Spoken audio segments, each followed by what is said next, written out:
Hello friends, welcome to प्रिया की पाठशाला। I hope आप सब अच्छे होंगे। आज हम पढ़ेंगे समास। तो चलिए देखते हैं हम समास होता क्या है, पहले उसके बारे में जान लेते हैं, फिर हम उनके भेद के बारे में जानेंगे। ठीक है, तो देखिए समास क्या होता है। समास का अर्थ होता है संक्षेपीकरण। संक्षेपीकरण मतलब संक्षिप्त। क्या है? संक्षिप्त। संक्षिप्त रूप समझ रहे हैं ना, जो इंग्लिश में क्या बोलते हैं, शॉर्ट फॉर्म। तो शॉर्ट कुछ भी बोलिए। तो समास का अर्थ होता है संक्षेपीकरण, यानी संक्षिप्त कर देना। ठीक है, जैसे देखिए परिभाषा इसकी क्या है संस्कृत में, अनेक पदानाम एक पदी भवनम समासः। क्या है? अनेक पदानाम एक पदी भवनम समासः, मतलब अनेक पद, अनेक पदानाम, अनेक पद का मिलकर एक पद हो जाना ही समास कहलाता है। मतलब अनेक पद की बात कर रहा है ना, तो कई सारे पद मिलकर जब एक पद बन जाते हैं तो उन्हें ही हम क्या कहते हैं, समास कहते हैं। ठीक है, हिंदी में देखिए क्या है, तो दो या दो से अधिक, यानी दो या दो से अधिक शब्दों के योग को समास कहते हैं। यानी दो या दो से अधिक बहुत सारे हो सकते हैं, उनके योग को ही हम क्या कहते हैं, समास। ठीक है, जैसे देखिए क्या है, सत्या एव व्रता, एक दो तीन, देख रहे हैं दो से ज्यादा ही शब्द हैं, मिलके क्या हो गए, एक शब्द हो गए। ठीक, नीलम कंठम यश शाह, इतने सारे वर्ड, इतने सारे शब्द मिलकर क्या हो गए, नीलकंठ, एक शब्द हो गया। तो वही बोल रहा है, अनेक पदानाम एक पदी भवनम समासा, जिसे देखा ना जा सके। जिसे देखा ना जा सके, कितने वर्ड हैं इसमें, जिसे देखा ना जा सके, 5-6 वर्ड हैं या कई सारे शब्द हैं। तो इन शब्दों को मिला के अगर हम एक शब्द कर दे तो वही हमारा क्या हो जाएगा, समास। जैसे जिसे देखा ना जा सके क्या होता है, अदृश्य। अदृश्य एक शब्द हो गया। अब अदृश्य में क्या हो गया, वही सब समा गए कि जिसे देखा ना जा सके, वही तो अदृश्य होते हैं। तो कई सारे शब्द मिलकर जब एक शब्द बन जाते हैं तो वही हमारा समास कहलाता है। ठीक है, यहां तक क्लियर है बात। अब देखिए क्या है, समासिक पद या समस्त पद क्या होते हैं। तो जो क्या होते हैं, कई सारे पद मिलकर जो समास बन जाते हैं, तो जो समासिक शब्द बनता है वही हमारा होता है समासिक पद या समस्त पद। यानी ये सारे शब्द मिलकर क्या हो गए, एक शब्द बन गए ना, तो यही शब्द हमारे क्या कहलाते हैं, समासिक पद या समस्त पद। अब जब समासिक पद जान लिए तो समास विग्रह भी जान लीजिए। तो समास विग्रह क्या होता है, विग्रह मतलब अलग करना, तो अलग होना समझ जाइए। तो समास के शब्दों को अलग अलग करके लिखना ही समास विग्रह कहलाता है। ठीक है, जो समास का पद होगा, एक पद होगा, उसको अलग करके लिखना ही क्या होता है, हमारा समास विग्रह। जैसे महादेव एक शब्द है, ठीक है, समासिक पद है, इसको विग्रह करेंगे क्या हो जाएगा हमारा, महान चासो देवा। यानी अब ये क्या हो गया, समास विग्रह। ठीक है, तो समासिक पद क्या होता है, जब कई सारे मिलके एक शब्द बन जाते हैं तो उसे ही हम समासिक पद कहते हैं। और क्या होता है, जब समस्त पद को तोड़कर कई सारे वर्डों में तोड़ा जाता है तो वो हमारा समास विग्रह कहलाता है। क्लियर है यहाँ तक? तो हमने जान लिया समास क्या होते हैं, और समस्त पद, समास विग्रह, ये सारी चीजें भी हम जान लिए। अब हम जानेंगे समास के भेद। तो चलिए देखते हैं हम समास के भेद, इसको आप देख लीजिए। तो आगे देखिए समास के भेद। तो हमें समास के 6 भेद पढ़ने हैं। कितने भेद? 6 भेद पढ़ने हैं। कौन कौन से हैं? तो पहला है अव्ययी भाव समास, दूसरा तत्पुरुष समास, तीसरा है कर्मधारय समास, और चौथा है द्विगु समास, पांचवा द्वंद्व समास, छठा है बहुब्रीहि समास। तो ये 6 समास हमें पढ़ने हैं। ठीक है, कौन कौन से हैं? अव्ययी भाव समास, तत्पुरुष समास, कर्मधारय समास, द्विगु समास, द्वंद्व और बहुब्रीहि। अब हम क्या करेंगे, एक एक करके सभी समास को कंप्लीट करेंगे। ठीक है, सबसे पहले हम देखेंगे अव्ययी भाव समास क्या होता है, इससे क्वेश्चन कैसे पूछे जाते हैं, कैसे हमें विग्रह करना है या फिर कैसे समास करना है। ठीक है, तो चलिए देखिए अव्ययी भाव समास। तो देखिए पहला समास है हमारा अव्ययी भाव समास। तो अव्ययी भाव समास में क्या होता है, अव्ययी भाव समास में पूर्व पद अव्यय होता है और जो दूसरा पद होता है वो संज्ञा होता है। ठीक है, संज्ञा मतलब संज्ञा मतलब तो नाम होता है, तो कोई भी नाम होगा और पहला पद क्या होगा, वो अव्यय होता है। तो अव्यय मतलब क्या होता है, अव्यय अगर आप पढ़े होंगे तो आपको पता होगा, और नहीं पढ़े हैं तो आप इतना जानिए, अव्यय देखिए व्यय है ना, व्यय मतलब क्या होता है, खर्च हो जाना। तो आ लगा है यानी खर्च नहीं होगा, अव्यय जो खर्च ना हो यानी जो परिवर्तित ना हो, ऐसे समझिएगा, ठीक है। अव्यय है मतलब व्यय मतलब होता है खर्च हो जाना, इसमें आ लगा है तो जो खर्च ना हो ये है। बाकी इसकी भाषा में क्या कहेंगे, जो परिवर्तित ना हो, जिसमें कोई परिवर्तन ना हो, लिंग पुरुष वचन किसी के भी अनुसार कोई परिवर्तन नहीं होता, वही हमारा अव्यय होता है। क्लियर है बात। तो पहला पद तो इसमें क्या होगा, जो पूर्व पद होगा, पूर्व पद मतलब पहला पद, तो पहला पद क्या होगा, वो अव्यय होगा, ठीक है। इसकी एक और क्या होती है परिभाषा या फिर पहचान होती है कि इसमें पहला पद प्रधान होता है। पहला पद क्या होता है, प्रधान होता है यानी मुख्य होता है, ठीक है। पर हमने ऐसे लिख दिया ताकि आपको कंफ्यूजन भी ना रहे और आप समझ भी लें कि पहला पद इसका क्या रहेगा, अव्यय, ठीक है। अव्यय मतलब जिसमें कोई परिवर्तन नहीं होगा। और क्या याद रखेंगे, अव्ययी भाव समास में क्या लगा रहता है, हमेशा समझिए उपसर्ग लगा रहता है। ये हम भूल गए थे, ठीक है, लिखना हम भूल गए थे, याद रखिए। एक पहचान ये भी है, अगर आप अव्यय पहचानते हैं तो आप पहचान लेंगे, और नहीं पहचानते हैं तो आप ये याद रखिए कि इसमें हमेशा उपसर्ग लगा रहता है। क्या लगा रहेगा, उपसर्ग। किसमें, तो हम कहेंगे पूर्व पद में। पूर्व पद में क्या लगा रहेगा, पूर्व पद में हमेशा उपसर्ग लगा रहेगा।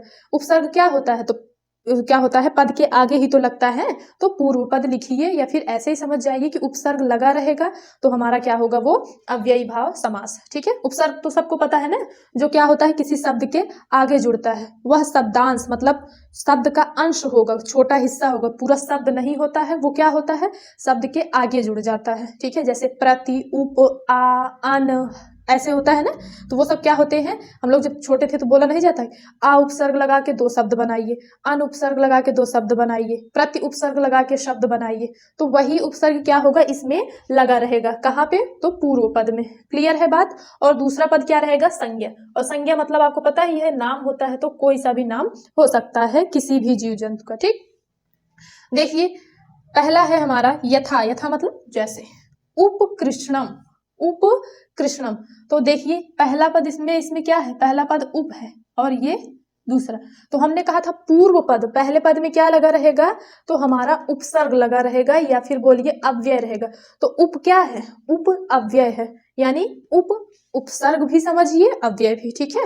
अब उप में आप कोई परिवर्तन कर सकते हैं, आप लिंग बदलिए, वचन बदलिए, एक वचन करिए, बहुवचन करिए, ये शब्द में चाहे आप जो करिए, पर ये उप बदलने वाला नहीं है, ठीक है। तो यही क्या हमने अभी बताया ना, अव्यय क्या होता है, जिसमें कोई परिवर्तन नहीं होता। तो पहला पद यहाँ पे रहेगा अव्यय, तो हमने पहचान लिए यहाँ पे अव्यय है, या फिर ऐसे पहचानिए यहाँ पे उपसर्ग लगा है, तो ये हमारा क्या होगा, अव्ययी भाव समास। उपकृष्णम, इसका जब विग्रह करने को आएगा तो आप कैसे करेंगे, कृष्णस्य समीपे, कृष्णस्य समीपे, ये क्या होता है, उप का मतलब क्या होता है, तो समीप होता है, ठीक है। उप मतलब होता है समीप, तो हमने कर दिया क्या, कृष्णस्य समीपे। अभी हम आगे बताएंगे आपको कि किसका किसमें परिवर्तन होता है, ठीक है।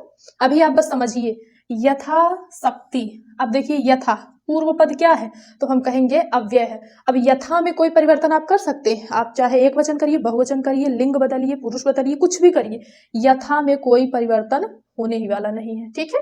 तो हमने क्या समझ लिया कि ये हमारा कौन सा क्या कहते हैं, समास है, अव्ययी भाव समास। क्लियर है। तो यथाशक्ति, इसका कैसे करेंगे, तो शक्तिम अनतिक्रम्य, शक्तिम अनतिक्रम्य, ठीक है। अभी हम आगे देखेंगे यथा का कैसे अनतिक्रम्य हो गया, उप का कैसे समीप हो गया, ये चीजें हम आपको समझाएंगे। अभी सिर्फ आप पहचानिए कि हम कैसे पहचानेंगे ये अव्ययी भाव समास है। फिर देखिए आजीवनम, आजीवनम, आगे क्या लगा है, तो आ उपसर्ग, आ उपसर्ग बोलिए या फिर अव्यय बोलिए। अब आप यहाँ जीवन में इसमें कोई भी परिवर्तन करेंगे तो क्या आ में कोई परिवर्तन होगा, कभी नहीं होगा, ठीक है। तो आ हमारा क्या है, आ उपसर्ग है, तो उपसर्ग लगा है तो हम समझ गए ये कौन सा समास है, अव्ययी भाव समास, ठीक। इसका क्या होगा, जीवनस्य पर्यंतम, जीवनस्य पर्यंतम मतलब जीवन पर्यंत तक, अंत तक, ठीक है, आजीवनम है ना, तो हो गया जीवनस्य पर्यंतम। एक चीज आप याद रखिए, फिर हम आगे समझेंगे किसका किसमें परिवर्तन होगा।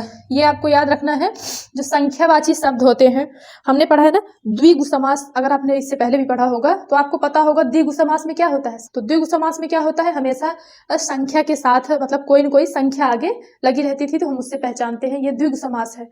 पर इसमें क्या है, अगर संख्यावाची शब्द के साथ नदी का नाम हो तो वहां अव्ययी भाव समास होता है। यानी संख्यावाची शब्द अगर होता है, कोई भी शब्द अगर संख्यावाची है तो वो तो द्विगु की पहचान है कि वो द्विगु समास होता है।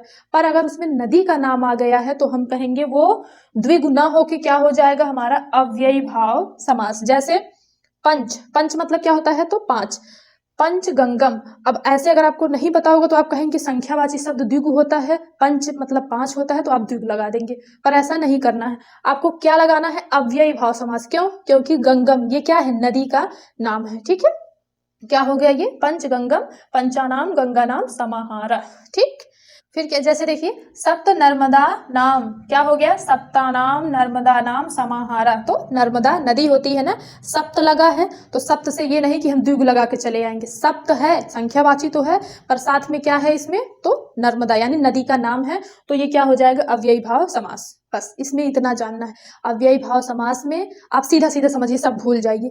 ये समझिए कि जिस शब्द में उपसर्ग लगा रहेगा, आप उपसर्ग तो पहचान सकते हैं ना, तो उपसर्ग लगा होगा तो हम तुरंत पहचान जाएंगे, वो हमारा क्या होगा, अव्ययी भाव समास, ठीक। और अगर नदी का नाम है, उसमें अगर संख्यावाची शब्द कोई लगा है, पंच है, सप्त है, षष्ठ है, कुछ भी है, तो वो क्या हो जाएगा, अव्ययी भाव समास, ठीक है। ये आप नोट करके लिख लीजिएगा। अब हम देखेंगे कि कैसे विग्रह करते समय ये उपसमीप हो जा रहा है, यथा अनतिक्रम्य हो जा रहा है, और ये क्या हो गया, तो पर्यंतम। मतलब हम कैसे जानेंगे, कैसे करेंगे, आगे भी तो बहुत सारे शब्द होंगे, उनका हम किस में परिवर्तन करेंगे, यही हमें सीखना है। क्योंकि ये संस्कृत है, संस्कृत का समास टफ होता है ना। इसमें क्या होता है, इसमें तो आपको विग्रह करना सीखना ही होता है, पर इसमें अलग से सभी मतलब अलग से शब्द आ जाते हैं ना, उनको भी आपको क्या करना होता है, याद करना होता है, ठीक है। तो हम कोशिश करेंगे बिल्कुल बेसिक से कि आपको अच्छे से समझ में आए, ठीक। इसको हम हटा रहे हैं, बाकी और उदाहरण आपको समझा रहे हैं। तो देखिए पहला है, यदि शब्द में आपको अधि दिखे और उसका आपको बोले विग्रह करने को कि इसका विग्रह क्या होगा, तो आप क्या करेंगे, अधि है तो अधि को इति में बदल देंगे, ठीक है। देखिए जैसे देखिए क्या है, अधि हरि, अधि हरि क्या है इसमें, अधि, तो अधि से तो पहचान जाएंगे ये क्या है, उपसर्ग है, या फिर बोलिए अव्यय है, तो ये तो अव्ययी भाव समास है, ठीक है। अब बोल दिए इसका विग्रह क्या होगा, तो क्या करेंगे, अधि है तो अधि किस में बदल जाएगा, इति में, ठीक है। क्या हो जाएगा, इति। क्लियर है यहाँ तक। अधिगोपम, जैसे अधि हरि है तो क्या हो गया, हरो इति, हरो इति। और अगर इसी का अपोजिट दे दिया, बोल दिया हरो इति है, इसका बताइए क्या है, विग्रह, वो क्या कहते हैं, समास क्या होगा, बताइए उसका समास क्या होगा, समास तो उसका उल्टा कर देंगे, ठीक है। यानी इत किस में बदल जाएगा, अधि में, तो क्या हो जाएगा, हरो इति रहेगा तो वो हो जाएगा अधि हरि, ठीक है। अधि गोपम, तो अधि लगा है तो विग्रह करेंगे तो क्या करेंगे, अधि को इधर करके क्या कर देंगे, इति में, तो अधि गोपम यानी गोपी इति। क्लियर है बात। और अगर गोपी इति दिया तो क्या कर देंगे उसको, अधि गोपम, ठीक है। यानी मोटा मोटा हम क्या समझ रहे हैं कि अगर हमें अधि दिखेगा तो वो इति में परिवर्तित होगा, और इति रहेगा तो क्या कर देंगे, अधि कर देंगे। क्लियर है बात।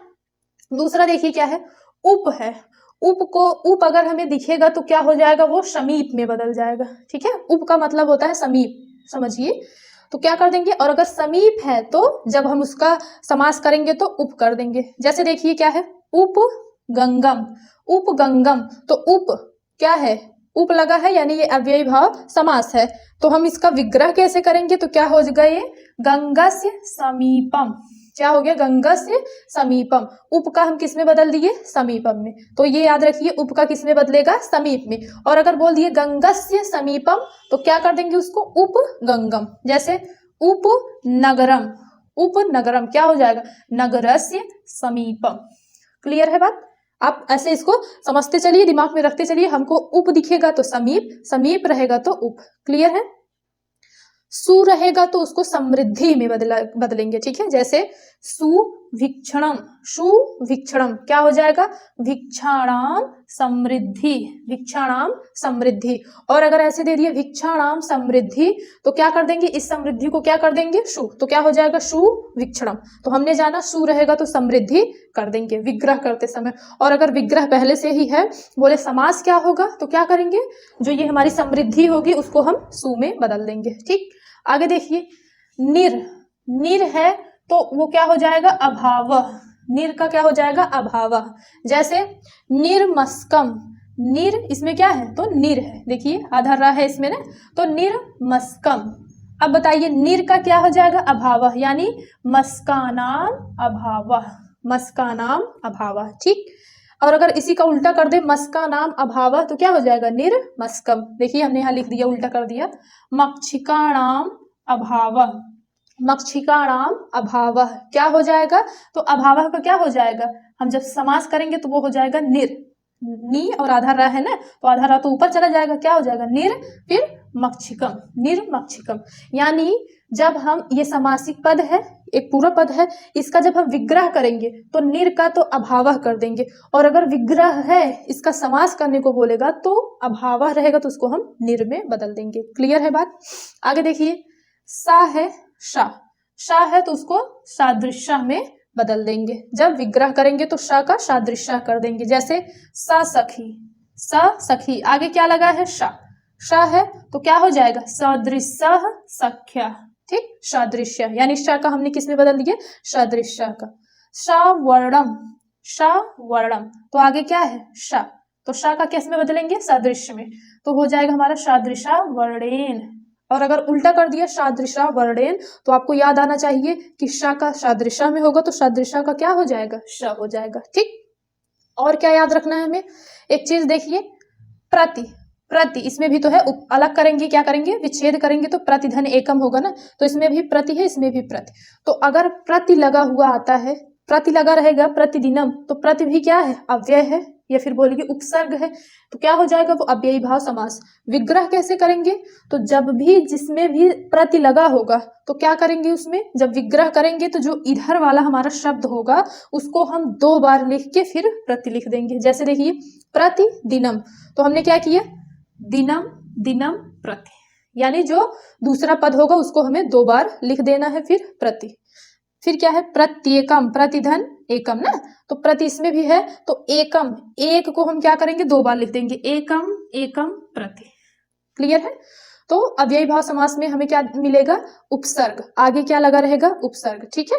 तो उन उपसर्गों को हम किस में बदलेंगे, ये कुछ हमने आपको दिखा दिया है, बता दिया है कि ऐसे ही बदलते हैं। अब बाकी आपके पास बुक होगा और भी उदाहरण होंगे, आप देखिएगा कैसे किसका किस में बदलता है, ठीक है। तो और भी है ना, जैसे यथा, यथा वाला भी तो था, यथाशक्ति, तो यथा का किस में बदलेंगे, अनतिक्रम में बदल देंगे, ठीक है। तो ऐसे ही कुछ परिवर्तन इसमें होते रहेंगे। आपको क्या कहते हैं, एग्जाम में अगर ये सभी दिखे तो आप ये चीजें याद रखिए कि हमको आधी है तो क्या कर देना है, इति, ठीक। उप है तो क्या कर देना है, समीप।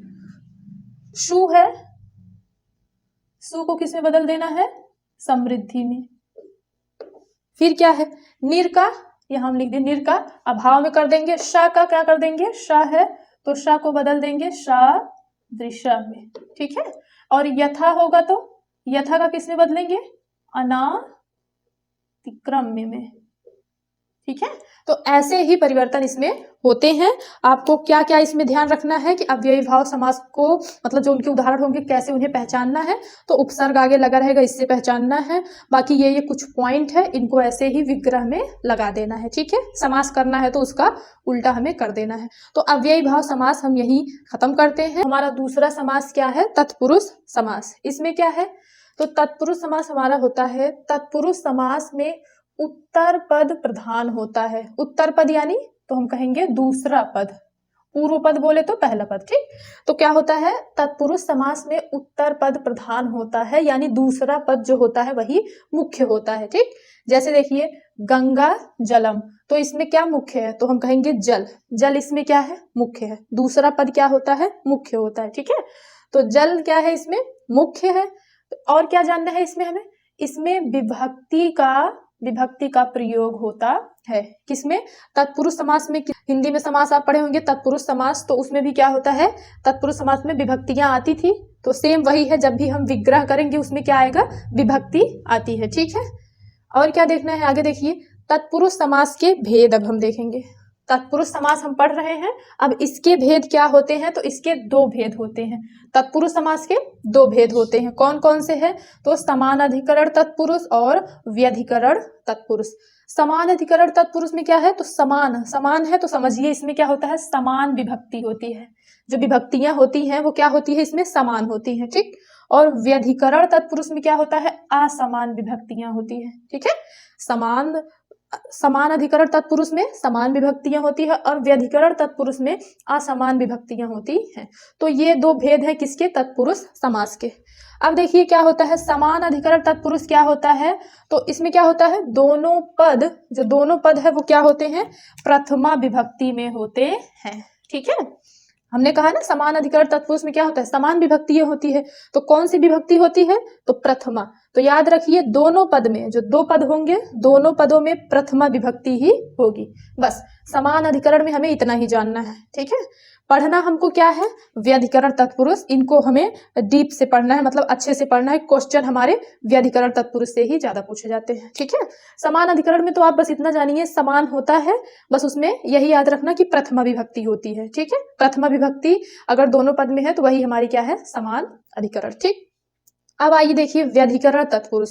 तो व्यधिकरण तत्पुरुष में क्या होता है, इसमें असमान विभक्तियां होंगी। पहले पद में कोई और विभक्ति होगी, दूसरे में कोई और विभक्ति होगी। इसमें तो दोनों पद में प्रथम विभक्ति थी, है ना। अब इसी को हमें पढ़ना है, तो इसमें हमें क्या पढ़ना है, 6 भेद पढ़ने हैं।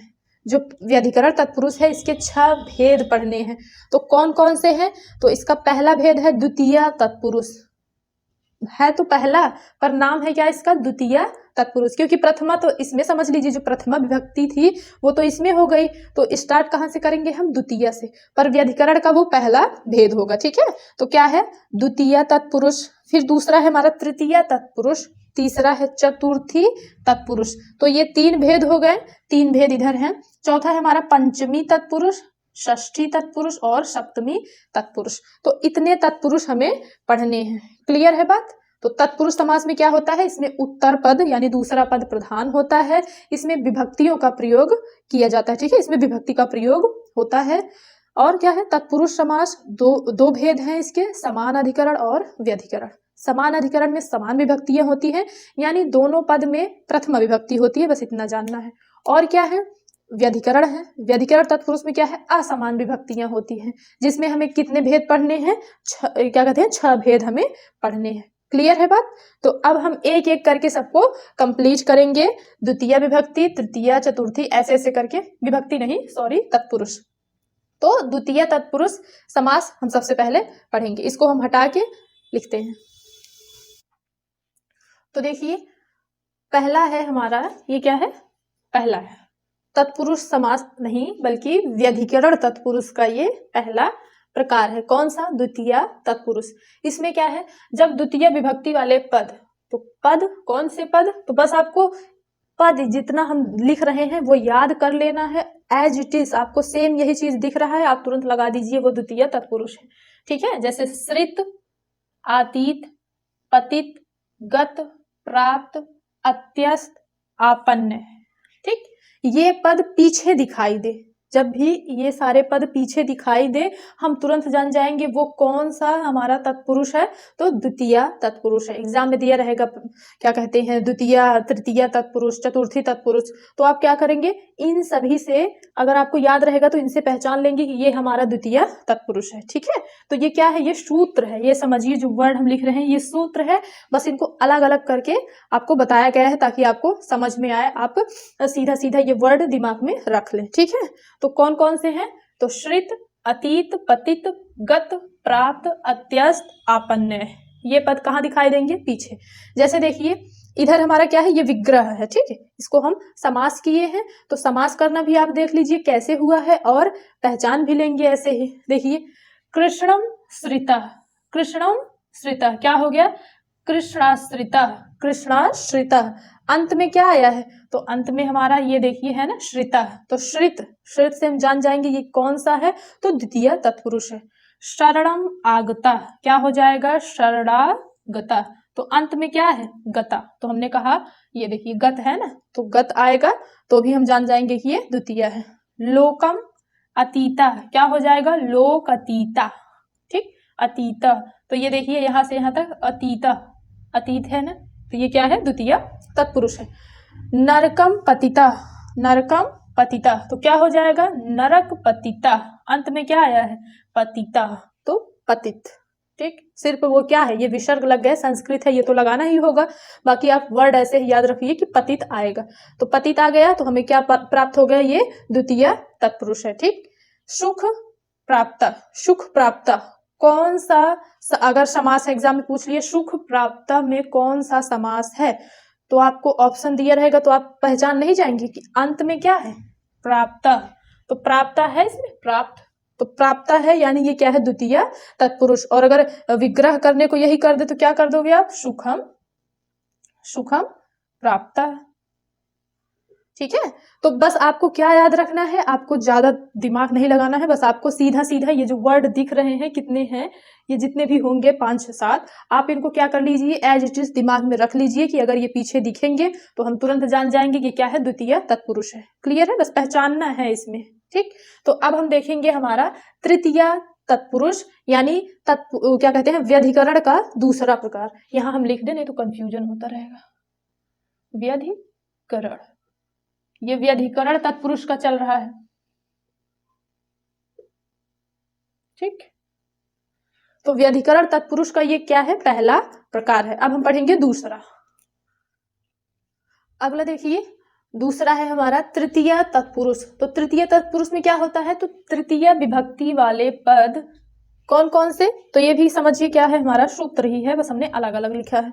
कौन कौन से पद आने चाहिए, पूर्व, सादृश, समोनार्थ, कलह, निपुण, मिश्र, श्लक्षणय, ये पद पीछे दिखाई दे तो समझ जाइए वो क्या है, हमारा तृतीय तत्पुरुष है, ठीक है। तो तृतीय तत्पुरुष को कैसे पहचानेंगे, पूर्व, सादृश, समोनार्थ, कलह, निपुण, मिश्र, श्लक्षणय, ये वर्ड अगर पीछे लगे होंगे तो हम तुरंत पकड़ लेंगे कि वो हमारा क्या है, तृतीय तत्पुरुष है। क्लियर है, जैसे देखिए क्या है, मासेन पूर्व, क्या है, मास पूर्व, तो अंत में क्या आया है, पूर्व, तो पूर्व है तो हमने कहा पूर्व होगा तो वो क्या है, तृतीय तत्पुरुष। पित्रा सादृशा, पित्रा सादृशा, क्या हो जाएगा, पितृ सादृशा, अंत में क्या है, सादृशा, तो हमने कहा सादृश होगा तो भी वो क्या है, हमारा तृतीय तत्पुरुष है, ठीक है। वाचा कलह, तो क्या हो जाएगा, वाक्य कलह, तो कलह, कलह है तो ये हमारा क्या है, तृतीय तत्पुरुष, ठीक है।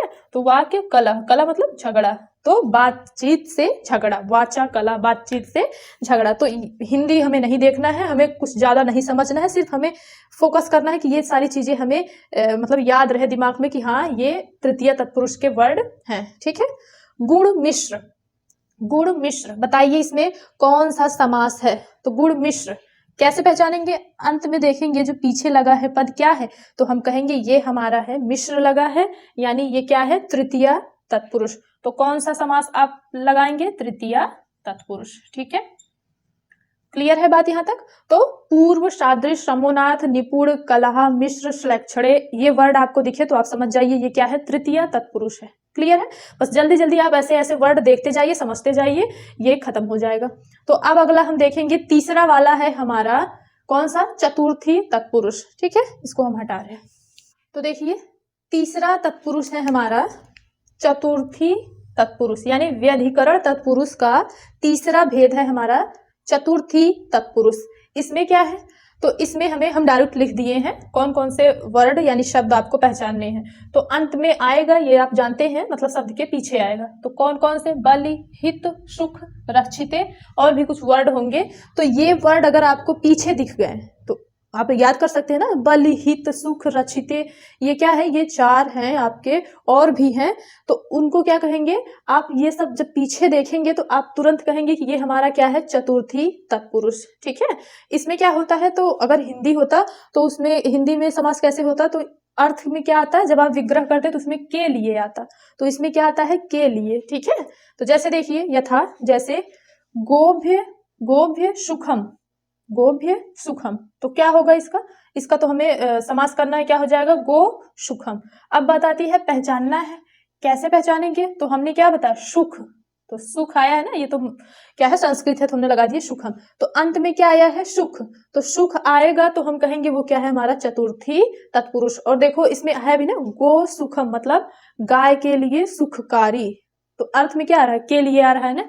ऐसे ही देखिए भूतेभ्य भूतेभ्य बलि, तो भूत बलि, तो इसका क्या अर्थ होगा, भूत बलि, मतलब भूत के लिए बलि।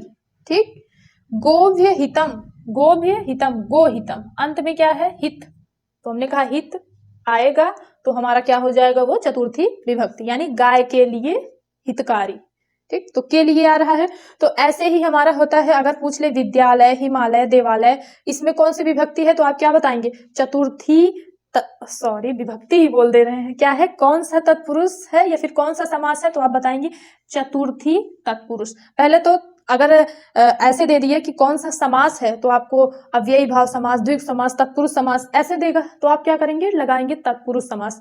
पर अगर तत्पुरुष का नाम पूछ लिए कि कौन सा तत्पुरुष समास है, तो आप लगाएंगे चतुर्थी तत्पुरुष। जैसे देखिए विद्यालय, तो विद्या के लिए आलय, हिमालय, हिम के लिए आलय, देवालय, देव के लिए आलय। ठीक, तो के लिए इसमें भी आ रहा है, तो ये भी हमारा क्या है, चतुर्थी तत्पुरुष। क्लियर है बात। तो चतुर्थी तत्पुरुष में हमें क्या याद रखना है, पीछे क्या आएगा, बलि, हित, सुख, रक्षिते, ये सारी चीज हमें अगर दिख गए तो हम तुरंत पकड़ लेंगे, ये हमारा क्या है, चतुर्थी तत्पुरुष। ठीक है, आसान है ना, बस क्या करना है आपको, ये वर्ड आपको दिमाग में रख लेना है, बाकी बस पहचान लो, तुरंत लगा के चले आओ। क्लियर है। आगे देखिए हमारा क्या है, चौथा भेद होगा जिसका नाम होगा पंचमी तत्पुरुष। ठीक है, इसको हम हटा रहे हैं। अगला देखिए हमारा चौथा है पंचमी तत्पुरुष समास। ठीक, तो पंचमी तत्पुरुष समास में क्या है, हमें तो याद रखिए, इसमें क्या होगा, इसमें भय, भीत, पतित, ये क्या होंगे, पीछे आएंगे, पद के जो पीछे होंगे ये दिखाई देंगे, क्या, भय, भीत, पतित आदि और भी वर्ड होंगे। तो इसमें क्या है, तो भय की बात होती है, पंचमी तत्पुरुष में भय की बात होगी, और क्या है, अलग होना, मतलब अलग होने का भाव अगर दे रहा है तो वहां पे भी हमारा क्या होगा, पंचमी तत्पुरुष। ठीक, देखिए क्या है, चौरात भयम, चौरात भयम क्या हो गया, चौर भयम, तो अंत में क्या आया है, तो हम कहेंगे भयम, तो भय आया है ना, भय की बात हो रही है, यानी ये क्या है, पंचमी तत्पुरुष समास है। ठीक है, सिंहात भीता, सिंहात भीता, तो भय हो, भीत हो, ये क्या होता है, ये भय की बात करता है। ठीक है, तो सिंह भीता, तो अंत में क्या आया है हमारा, भीता, तो भीत आए, वही हमारा क्या हो जाता है, पंचमी तत्पुरुष। वृक्षात पतिता, वृक्षात पतिता, यानी वृक्ष पतिता, तो पतिता, पतिता है, आप कहेंगे मैम पतिता तो आप द्वितीय में भी बताई थी, यानी जो पहला भेद था हमारा द्वितीय तत्पुरुष, उसमें भी पतित आया था, तो कैसे होगा, तो देखिए क्या होता है, वृक्षात पतिता, वो वृक्ष से गिरने की बात कर रहा है ना, मतलब वृक्ष है, वृक्ष को छोड़ने की, अलग होने की बात कर रहा है। हमने कहा ना, अलग होने का भाव इसमें दिखाई देता है। ठीक है, तो वृक्ष पे है, अगर वृक्ष से गिर रहा है तो क्या कर रहा है, वृक्ष से अलग हो रहा है, तो अलग होने का भाव है। और पतित का क्या इस्तेमाल था द्वितीय में, उसमें क्या है, जैसे देखिए द्वितीय कब होगा, जैसे देखिए कूप पतिता, कूप पतिता, कूप मतलब क्या होता है, कुआं, तो कुआं अगर कुएं में गिर रहा है तो क्या कर रहा है, वो कुएं से जुड़ने जा रहा है, जुड़ रहा है, वो अलग होने का भाव थोड़ी है उसमें, समझ रहे हैं ना। वृक्ष से अगर गिर रहा है तो क्या है, वृक्ष से अलग हो रहा है, तब तो वो क्या होगा, वृक्षात पतिता है, तो यानी पंचमी होगा। लेकिन अगर बोलते कूप पतिता, तो कूप पतिता मतलब कुएं में गिरने की बात कर रहा है, तो कुएं से वो क्या कर रहा है, और जुड़ने जा रहा है ना, तो वहां पे ये क्या है, पंचमी तत्पुरुष नहीं होगा, क्योंकि अलगाव की बात वहां पे नहीं हो रही, बल्कि और जुड़ाव की बात हो रही, तब वहां हमारा हो जाएगा द्वितीय तत्पुरुष। क्लियर है बात। तो पंचमी तत्पुरुष में क्या होगा, हम इतना याद रखेंगे, जहां भय की बात होगी, अलग होने का भाव होगा, वहां पे हमारा पंचमी तत्पुरुष समास होगा। ठीक है, तो ये है हमारा चौथा। अब हम देखेंगे हम पांचवा वाला, यानी षष्ठी तत्पुरुष समास के बारे में। ठीक है, इसको हम हटा दे रहे हैं। चलिए, तो अगला देखिए, पांचवा है हमारा षष्ठी तत्पुरुष समास। षष्ठी तत्पुरुष समास में हमें क्या पहचानना है, इसमें पति, पुत्र, माता, पिता, कुमार, सेवक, ऐसे वाले वर्ड पीछे लगे होते हैं, मतलब ऐसे शब्द पीछे लगे होते हैं जो क्या बताते हैं, संबंध।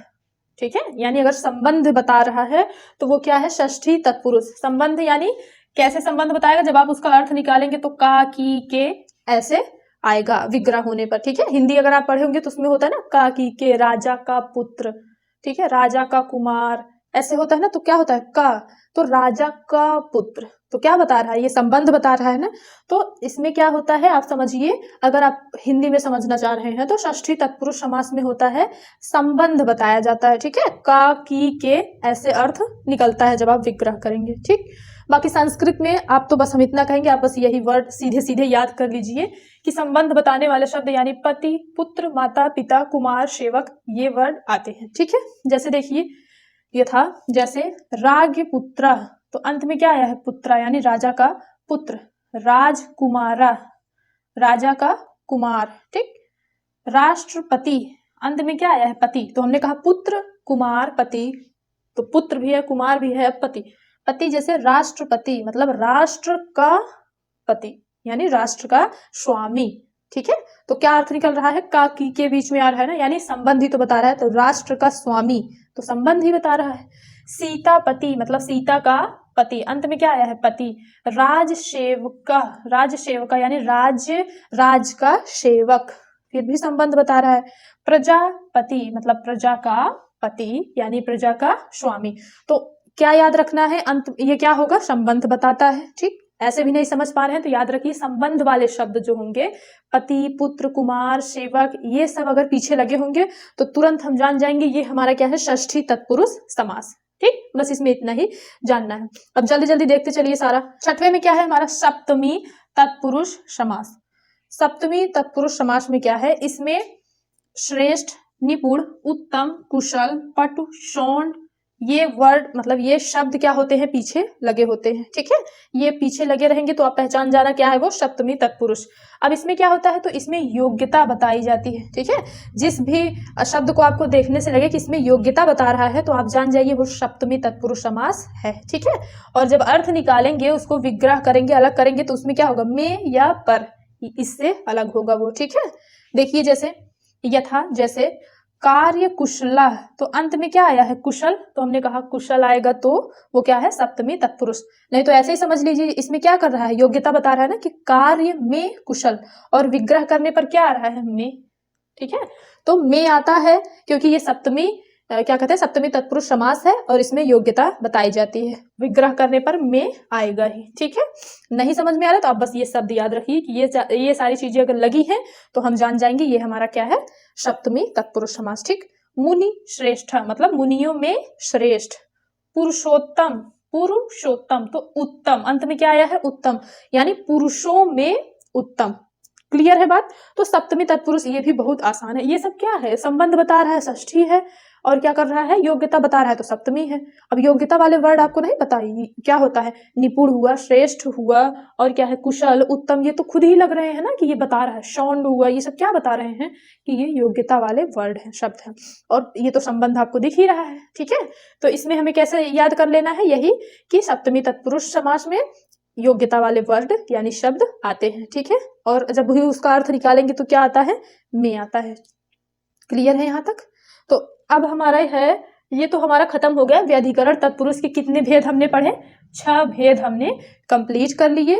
अब तत्पुरुष के और भी भेद हैं पर ज्यादा इंपॉर्टेंट नहीं है। एक है जिसको हम नए तत्पुरुष बोलते हैं, उसको हम आपको बता दे रहे हैं। बहुत आसान है, सिर्फ क्या है, ना के बाद अगर व्यंजन आ रहा है तो आ हो जाएगा, और ना के बाद अगर स्वर आ रहा है तो अन हो जाएगा, बस इतना करना है इसमें। ठीक है, इसको हम हटा रहे हैं।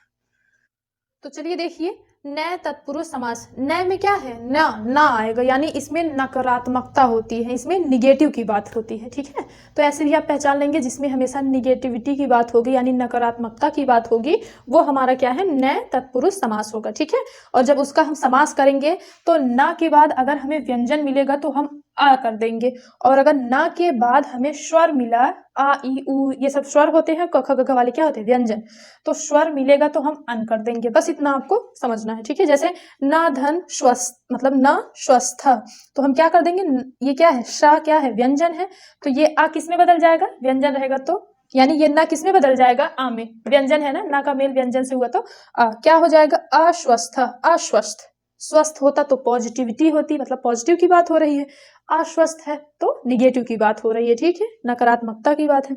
ना ईश्वर, ना ईश्वर क्या हो जाएगा, अनीश्वर। क्यों, क्योंकि ना के बाद हमारा क्या है, स्वर, और ना के बाद स्वर आता है तो अन, तो अन होगा।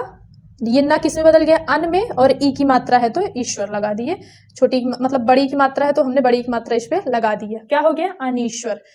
ना धन कृतज्ञ, ना धन कृतज्ञ, ना के बाद क्या है, का है, यानी व्यंजन है तो क्या हो जाएगा, ना बदल जाएगा आ में, अकृतज्ञ। तो देखिए अनीश्वर, अकृतज्ञ और अस्वस्थ सब क्या है, निगेटिव है। तो जिसमें निगेटिविटी की बात हो, नकारात्मकता की बात हो, वही हमारा नए तत्पुरुष समास होता है, ठीक है।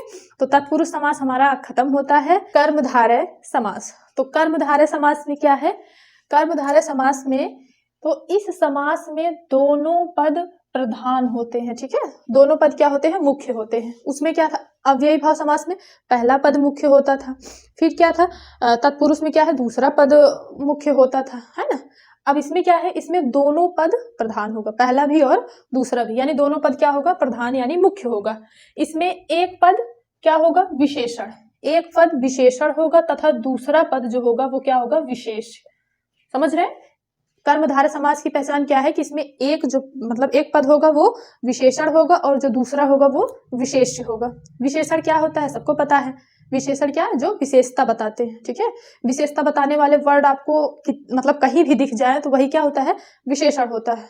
विशेषता मतलब जैसे काला, गोरा, मोटा, छोटा, ईमानदार, बेईमान, अच्छा, खराब, ये सभी क्या है, विशेषता है, ठीक है। रंगों के नाम जैसे लाल, पीला, नीला, ये सभी क्या होते हैं, ये सब विशेषता बताने वाले शब्द होते हैं। क्लियर है बात।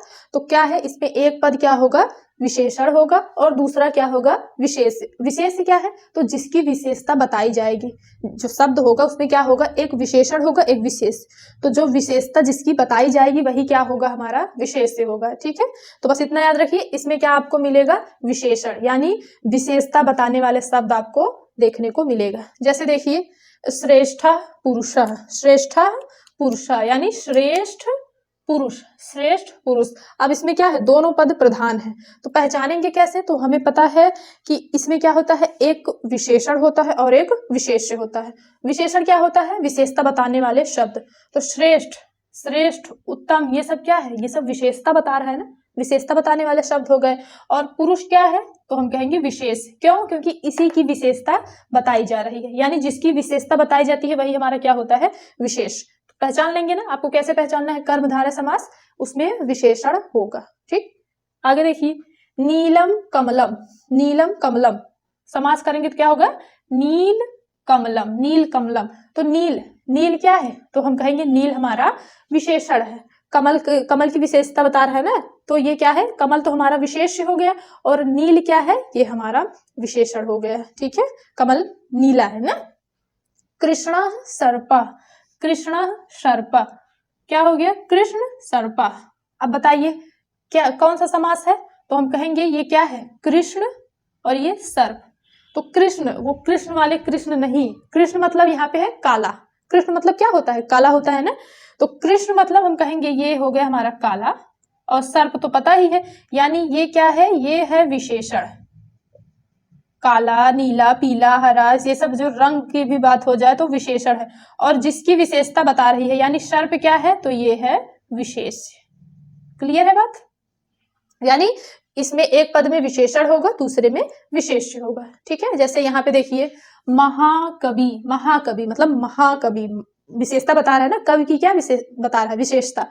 तो महान पुरुष, तो क्या है, विशेषता बता रहा है, यानी ये क्या है, हमारा विशेषण, और पुरुष क्या हो गया, हमारा विशेष, यानी जिसकी विशेषता बताई जाती है वो विशेष्य हो गया, ठीक। घनश्याम, ठीक, ये ज्यादा ही, ये उदाहरण ज्यादा कर्मधारय में दिया जाता है, पूछा जाता है। घनश्याम, तो घनश्याम क्या है, तो हम कहेंगे कर्मधारय समास है। क्यों, घन क्या है, तो घन मतलब होता है बादल, और श्याम मतलब भी क्या होता है, श्यामल, श्याम मतलब भी काला होता है, तो काला बादल। तो क्या कर रहा है, बादल की विशेषता बता रहा है ना। तो क्या है, घन मतलब बादल, बादल इसमें क्या है, विशेष्य है, और श्याम क्या है, ये हमारा है विशेषण, काला है ना, तो काला, नीला, पीला, मोटा, पतला, ये सब जो भी होते हैं, छोटा, बड़ा, अच्छा, खराब, सभी विशेषता वाले वर्ड होते हैं, है ना। तो क्या हो गया, घनश्याम, ये हो गया हमारा विशेषण, ये हो गया विशेष। एक पद में विशेषण होगा और दूसरे में विशेष। जरूरी नहीं कि आगे विशेषण ही हो, इधर विशेष, कहीं भी हो सकता है आगे पीछे, पर एक पद विशेषण होगा, दूसरा विशेष जरूर होगा। ठीक, महादेव, ठीक, तो क्या कर रहा है, देव की विशेषता बता रहा है। तो हमारा ये हम पकड़ लेंगे, हमारा क्या है, कर्मधारय समास। आसान है, सिर्फ आपको बस इतना याद रखना है कि इसमें आपको विशेषण जरूर मिलेगा। तो विशेषता बताने वाले वर्ड हमारे क्या हो गए, विशेषण। तो विशेषण विशेष किस में होता है, कर्मधारय समास में। बस कर्मधारय समास में हमें इतना ही जानना था। हिंदी जैसे हिंदी में समझे होंगे वही इसमें संस्कृत में, तो इन सभी में ज्यादा कठिन नहीं होता है समझना। तत्पुरुष वगैरह ये सब क्या है, ज्यादा कठिन होते हैं। तो चलिए हम दूसरा अब समास देखते हैं, हमारा चौथा समास। ठीक है, तो अगला समास देखिए कौन सा है, हमारा चौथा समास है द्विगु समास। तो द्विगु समास में क्या है, तो जिस शब्द में पहले संख्या दिखाई दे, मतलब ऐसा शब्द जिसमें पहले क्या दिखाई दे, संख्या दिखाई दे, उसे ही क्या कहते हैं, द्विगु समास। या फिर बोलिए पूर्व पद संख्यावाची होता है। पूर्व पद कैसा होगा, संख्यावाची, यानी पहला पद क्या होता है, संख्यावाची होता है। क्लियर है। द्विगु समास में हमें क्या पहचानना है कि जो पहला पद होगा वो संख्यावाची होगा, यानी संख्या होगी उस पे। ठीक है, ऐसे नहीं समझ में आया तो ऐसे ही देखिए द्विगु, इस द्विगु में भी क्या है, तो हम कहेंगे द्वि, द्वि मतलब तो दो, तो पहले से ही इसमें संख्या है द्वि, द्वि से दो, तो ऐसे भी पहचान लेंगे कि द्विगु समास में क्या होता है, संख्या की बात होती है। यानी अगर पूर्व पद पहला पद संख्यावाची है तो हम तुरंत जान जाएंगे वो हमारा द्विगु समास है।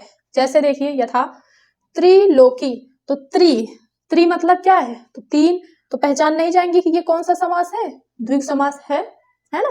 क्या है, द्विगु समास। क्यों, क्योंकि आगे है त्रि, और त्रि मतलब क्या होता है, तीन, तो त्रिलोकी। और इसका कैसे बनता है, विग्रह कैसे होता है, तो हिंदी में कैसे होता है, तीन लोकों का समूह, तीन लोकों का समाहार। ठीक है, तो ऐसे ही होता है, सेम वही चीज यहाँ पे है, त्रिलोकी यानी त्रयाणाम लोकानाम समाहार, बस उसी का हमें संस्कृत कर देना है। ठीक, अगला देखिए जैसे अष्टाध्यायी, अष्टाध्यायी, तो क्या हो गया, अष्ट, अष्ट आगे है यानी क्या है, अष्ट मतलब आठ, तो क्या हो गया अष्टाध्यायी। इसका जब विग्रह करेंगे अष्टानाम अध्यायानाम समाहार। ठीक है, तो अष्टाध्यायी में क्या है, अष्टाध्यायी हमारा है, अष्ट मतलब आठ, आगे क्या है, संख्या है, तो हम तुरंत जान जाएंगे ये हमारा कौन सा समास है, द्विगु समास। ठीक है, और इसका हम जब विग्रह करेंगे तो ऐसे ही बनेगा, अष्टानाम अध्यायानाम समाहारा, त्रयाणाम लोकानाम समाहारा। ठीक है, तो समाहारा करके ये विग्रह होगा। ठीक, तो बस इतना हमें जानना है कि आगे अगर संख्या हमें दिख गई तो हम द्विगु समास लगा देंगे। और भी उदाहरण है, जैसे देखिए सप्ताह, शताब्दी, नवरात्रम, तो देखिए सप्ताह में क्या है, आगे सप्त, सप्त मतलब तो हम कहेंगे सात, फिर इसमें भी देखिए आगे क्या है, शत, और शत मतलब तो 100। ठीक है, तो संख्या आगे है यानी ये क्या है, द्विगु समास। नवरात्रम यानी नौ मतलब तो 9। क्लियर है, तो क्या हो जाएगा, नवानाम रात्रिणानाम समाहारा। ठीक है, तो समाहारा करके इसका हम विग्रह कर देंगे। एक चीज और देखिए, यहाँ हम नीचे भी लिखे हैं सप्त नदी पंचगंगा सप्तगंगा, तो बताइए क्या ये भी द्विगु समास है, क्या ये भी द्विगु समास है, तो नहीं है। क्यों नहीं है, इसमें क्या है, हमने अव्ययी भाव समास जब पढ़ाया था तो उसमें क्या था कि अगर संख्यावाची है पूर्व पद और दूसरा पद हमारा क्या है, नदी का नाम, नदी का नाम या फिर नदी है, तो वो हमारा क्या हो जाएगा, वो हमारा अव्ययी भाव समास हो जाएगा। ठीक है, इसको हमने अव्ययी भाव समास जब पढ़ाया था तभी बता दिया था कि संख्यावाची अगर आगे का पद संख्यावाची है तो तुरंत हम नो डाउट यही कर देंगे कि द्विगु समास है। लेकिन अगर पीछे नदी है, नदी का नाम है, तो हमें बदल देना है, यानी इसमें क्या है, तो हम कहेंगे इसमें हमारा अव्ययी भाव समास है। ठीक, अव्ययी भाव समास है। ठीक है, तो पंचगंगा, पंच में भी क्या है, संख्या है, इसमें भी संख्या है, पर नदी का नाम है, इसीलिए ये द्विगु समास नहीं है, ये अव्ययी भाव समास है। ठीक है, तो द्विगु समास समझ में आया। सबसे सरल है कौन सा, हमारा ये द्विगु समास। सिर्फ आगे आपको क्या करना है, संख्या ढूंढ लेना है, तिराहा, चौराहा, त्रिकोण, ये सब क्या है, तो आगे संख्या आपको जरूर मिलेगा। ठीक है, तो द्विगु समास में हमें इतना जानना था। अब हम आगे देखेंगे हमारा पांचवा समास, द्वंद्व समास। तो अगला समास है हमारा द्वंद्व समास, यानी 5वां समास हम पढ़ रहे हैं, जिसमें क्या है, इसकी पहचान क्या है, तो जिस समास में क्या होता है, दोनों पद, कौन सा पद, दोनों पद प्रधान यानी मुख्य होते हैं, उसे हम द्वंद्व समास कहते हैं। इसमें क्या है, इसमें दोनों पद मुख्य होगा, मतलब दोनों की क्या कहते हैं, दोनों बराबर होंगे, कोई किसी से महान नहीं, कोई किसी से बड़ा छोटा कुछ नहीं, सब क्या है, इसमें जब भी आपको दिखेगा वो क्या है, सबकी वैल्यू बराबर होगी, इतना समझिए, ठीक है। तो दोनों क्या होंगे, दोनों मुख्य होंगे, दोनों प्रधान होंगे। उदाहरण देखिए, जैसे राम कृष्णो, राम कृष्णो, तो देखिए अगर आ जाए एग्जाम में राम कृष्णो, इसमें कौन सा समास है, तो आप क्या लगा सकते हैं, अव्ययी भाव समास करेंगे, कभी नहीं, उसमें तो उपसर्ग आना चाहिए।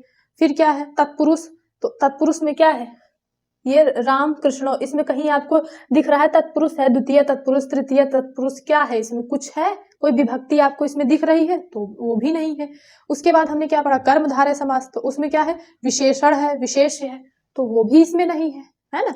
द्विगु मतलब क्या हम पढ़े, तो संख्यावाची होना चाहिए, तो बचा क्या हमारा, तो हम कहेंगे द्वंद्व समास। और ऐसे भी समझिए, राम कृष्णो, तो राम क्या है, राम भी उतने ही प्रधान है यानी मुख्य है, और कृष्ण भी, दोनों क्या है, दोनों की उतनी ही वैल्यू है, हम दोनों जन की पूजा करते हैं, है ना, दोनों की क्या है, हम उतना ही मानते हैं, कोई किसी से बड़ा नहीं, कोई किसी से छोटा नहीं, ये नहीं कह सकते ना राम जी बड़े हैं, महान है, कृष्ण जी नहीं, ऐसा कुछ नहीं है, दोनों क्या है, दोनों सेम है, मतलब समान है। तो राम कृष्णो, तो हमने पहचान लिया ये क्या है, द्वंद्व समास। अब इसका विग्रह करना हुआ तो कैसे करेंगे, रामश्च कृष्णश्च, तो च क्यों लगा है, तो च जो हिंदी में हम लोग और करके अलग करते हैं, जैसे माता पिता, माता पिता, तो हम जब इसका विग्रह करते हैं हिंदी में तो कैसे करते हैं, माता और पिता। मैं कहूँ राम कृष्ण, राम कृष्ण, हिंदी में विग्रह करना होता तो क्या करते हैं, राम और कृष्ण, तो और की जगह पे क्या है, च, संस्कृत में च का मतलब क्या होता है, और, ठीक है, क्लियर है बात। तो हमें जब विग्रह करना होगा द्वंद्व समास का, तो क्या कर देंगे, च लगा देंगे, ठीक है। आगे देखिए, जैसे पितरों, ये तो इंपॉर्टेंट है, समास में अक्सर करके पितरों का पूछा जाता है, तो पितरों मतलब क्या है, तो पितरों अगर आपको ऐसे दिख जाए कि पितरों में कौन सा समास है, तो आप लगाएंगे द्वंद्व समास। क्यों, क्योंकि पितरों में क्या समझिए, इंग्लिश में पेरेंट होता है ना, पेरेंट्स, तो पेरेंट्स मतलब क्या है, माता पिता, सेम वही चीज संस्कृत में है, पितरों मतलब क्या है, इसी में माता पिता दोनों आते हैं, तो पितरों से हम जान जाएंगे ये हमारा क्या है, द्वंद्व समास। अब जब इसका हमें विग्रह करना हुआ तो क्या हो जाएगा, माता च पिता च, तो च लगा के हमें इसका विग्रह करना होता है, ठीक है। तो माता पिता, बताइए इसमें क्या है, दोनों प्रधान है ना, दोनों अपनी जगह क्या है, महान है, ठीक है, दोनों की वैल्यू, दोनों मुख्य है, ठीक। तो पितरों में हमारा कौन सा समास है, द्वंद्व समास, यानी माता च पिता च। सीता रामो, सीता रामो, कौन सा समास है, द्वंद्व समास, सीता और राम दोनों ही क्या है, प्रमुख है, दोनों ही प्रधान है, ठीक। अलग कैसे करेंगे, सीता च रामश्च, ठीक, सीता च रामश्च। अहो रात्रम, अहो रात्रम, तो क्या होगा इसका, अहश्च रात्रिश्च, तो क्या है, अहो मतलब, अह मतलब ये जो है आगे, अहो मतलब होता है दिन, और रात्रि मतलब तो आपको पता ही है रात, तो दिन रात क्या है, अगर हम कहते हैं दिन और रात में कौन सा प्रमुख है, कौन सा प्रधान है, तो आप क्या कहेंगे, ये दोनों ही प्रमुख है ना, है कि नहीं बताइए, तो है, दोनों ही क्या है, प्रधान है, दोनों ही मुख्य, कोई क्या है ना, तो ये मुख्य है, मतलब क्या है कि ये भी मुख्य है और ये भी मुख्य है, ठीक है, दोनों ही अपनी जगह प्रधान है, दोनों की सेम वैल्यू है, सेम महानता है, ठीक। तो हमने क्या किया, अहश्च रात्रिश्च, ठीक, तो च लगा के हम क्या कर दिए, इसका विग्रह कर दिए, ठीक है। तो द्वंद्व समास में हमें इतना ही जानना था। अब आसान है ना, समास में वही अव्ययी भाव समास और तत्पुरुष समास जो टाइम लेता है, और वही थोड़ा कठिन भी है, बाकी सब आप क्या करिए, जैसे अगर आप हिंदी पढ़े हैं सेम वही चीज संस्कृत में आप करते जाइए, ठीक है। बस विग्रह में क्या है, इसमें उसमें और लगा देंगे, इसमें च लगा देंगे, बस यही सब करना है, ठीक है।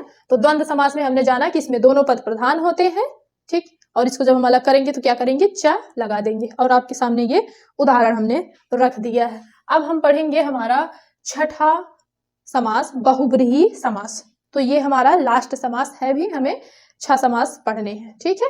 तो अब हम देखेंगे बहुब्रीहि।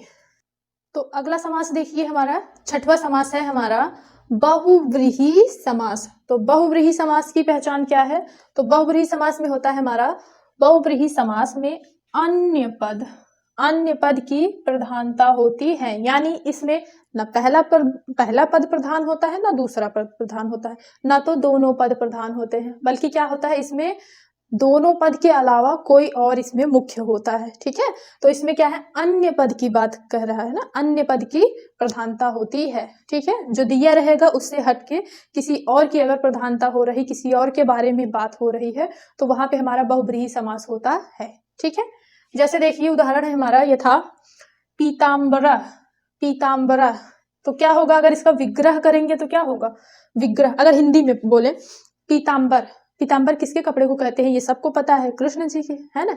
तो अगर हिंदी में होता कि पीताम्बर का विग्रह करिए तो कैसे बोलते, मतलब कैसे करते, पीला है अंबर जिसका, यानी पीला है अंबर मतलब वस्त्र, तो पीला है वस्त्र जिसका, ऐसे ही करते। तो किसका, तो हम कहेंगे कृष्ण जी का, है ना।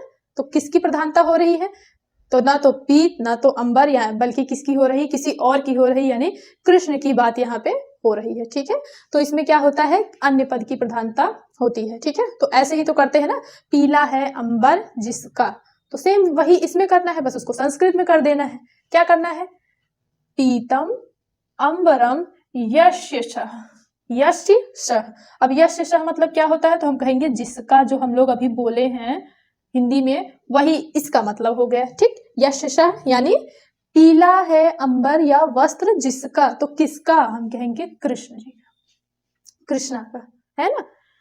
चंद्रशेखरे, चंद्रशेखरा है ना, चंद्रशेखरा, तो बताइए चंद्रशेखरा में क्या आपको दिख रहा है, किसकी प्रधानता हो रही है, तो चंद्रशेखर किसको बोलते हैं, तो हम कहेंगे चंद्रशेखरे यस्य सः, चंद मतलब चांद, चांद है शिखर पर जिसके, तो किसके शिखर पे चांद रहता है, तो शिव जी के, है ना। शिव जी के शिखर पे क्या रहता है, हमेशा रहता है ना, चंद्रमा रहता है ना, जो हाफ वाला आधा वाला चंद्रमा हमेशा उनके शिखर पर रहता है। तो किसका अगर बात आए, जिस मतलब क्या है, चंद मतलब चांद है शिखर पर जिसके, तो किसके, तो हम कहेंगे शिव जी। तो किसकी प्रधानता हो रही है यहाँ पे, तो शिव की, यानी यहाँ पे अन्य पद की प्रधानता होगी। ठीक है, तो जो हम लोग हिंदी में जिसका बोलते हैं वहां पे हमें लगा देना है यस्य सः। ठीक, यानी पीला है अंबर जिसका, कृष्ण जी का। चंद्रशेखरे, चंद्रशेखरे यस्य सः, यानी चंद्र है शिखर पे जिसके, वो है शिव जी। ठीक है, तो शिव यानी तीसरे की, किसी अन्य पद की प्रधानता यहाँ पे हो रही है। ऐसे बहुत से वर्ड हैं, बहुत से ऐसे शब्द हैं, क्या है, लंबोदर, चक्रपाणी, वीणापाणी, दशानन आदि, दशानन, गजानन, ये सब क्या है, ये सब बहुब्रीहि समास के ही उदाहरण हैं। क्या है, लंबोदर किसको बोला जाता है, लंबोदर यानी लंबा है उदर जिसका, उदर जिसका किसका, तो हम कहेंगे गणेश जी का, है ना। लंबोदर किसको बोलते हैं, गणेश जी को। तो यहाँ पे प्रधानता किसकी हो रही है, यहाँ पे इसमें से किसी की ना होके अन्य पद की हो रही है, यानी गणेश जी का। ठीक, चक्रपाणी, चक्रपाणी किसे बोलते हैं, चक्रपाणी, यानी चक्र है, पाणी मतलब हाथ, तो चक्र है हाथ में जिसके, किसके, तो हम कहेंगे विष्णु जी के, है ना। तो यहाँ पे यूं समझिए ना कि वो इसमें जो जो शब्द आया रहेगा ना, वो किसी का मतलब किसी को बुलाया जा रहा होगा, है ना, किसी और का नाम होगा, बस ऐसे ही समझिए। तो चक्रपाणी मतलब चक्र है हाथ में जिसके, तो वो है हमारे विष्णु जी, तो अन्य पद की हो गई प्रधानता। वीणा पाणी, तो वीणा पाणी मतलब वीणा है हाथ में जिसके, तो किसके, सरस्वती के ना, सरस्वती माँ के हाथ में क्या है, वीणा रहती है ना, तो हम कहेंगे वीणा पाणी में कौन सा समास है, हमारा बहुब्रीहि समास, क्योंकि इसमें ना वीणा की ना पाणी की किसी की प्रधानता नहीं है, किसी अन्य पद की प्रधानता है, यानी सरस्वती की। ठीक, दशानन, दशानन देखिए क्या है, 10 है आनंद जिसके, तो आनंद मतलब सर, तो 10 है सर जिसका, किसके पास 10 सर है, तो हम कहेंगे रावण, है ना। तो हम क्या कह रहे हैं यहाँ पे, बहुब्रीहि समास में दोनों पद की प्रधानता यानी किसी की प्रधानता नहीं होती है, बल्कि किसी अन्य पद की प्रधानता होती है। ठीक है, विग्रह करेंगे तो यस्य सः आपको लगा देना है, यानी उसमें लगा लगाया आया रहेगा, आपको बस ऑप्शन चुन लेना है। ठीक है, तो हमने विग्रह भी जान लिया और हमने समझ भी लिया कि हाँ कैसे बहुब्रीहि समास को हमें पहचानना है। ठीक है, तो ये नहीं पीत मतलब पीला समझ के कि काला नीला पीला, ये तो होता है क्या कहते हैं कर्मधारय में विशेषण की बात कर रहा है, पर नहीं, आपको देखना है पीताम्बर किसकी बात कर रहा है, तो पीला है अंबर जिसका, तो ये किसी और की बात कर रहा है, यानी कृष्ण की। ठीक है, समझ गए। तो थोड़ा बहुब्रीही ही थोड़ा है क्रिटिकल, उसको आप अच्छे से समझ लीजिएगा, और भी बहुत से उदाहरण हैं, आप लोग खुद से करिएगा। आई होप आपको समझ में आएगा। तो समास हमारा यहीं पे खत्म होता है, हमने समास के 6 भेद कंप्लीट कर लिए। आई होप आपको समझ में आया होगा। तो मिलते हैं नेक्स्ट वीडियो में नेक्स्ट टॉपिक के साथ, तब तक के लिए टाटा बाय बाय नमस्ते।